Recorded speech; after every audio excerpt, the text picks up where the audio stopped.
شرطان لا ثالث لهما. في الماضي يهدد مسيرة بليل الدولية. أكدت صحيفة أونز مونديال الفرنسية أن نجم منتخب الجزائر يتواجد في منعرج حاسم سيحدد مستقبله الدولي، بعد أن وضع جمال بالماضي شرطا محددا له من أجل العودة إلى حساباته مستقبلا.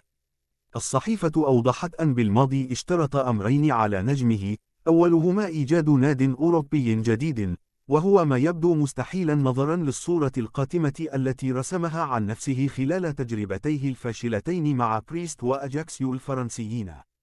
الشرط الثاني هو الانتقال لأحد الدوريات الخليجية القوية، وهو ما سيكون معقدا أيضا في ظل المشاكل التي كان طرفا فيها، خاصة عندما لعب في السعودية وقطر على التوالي.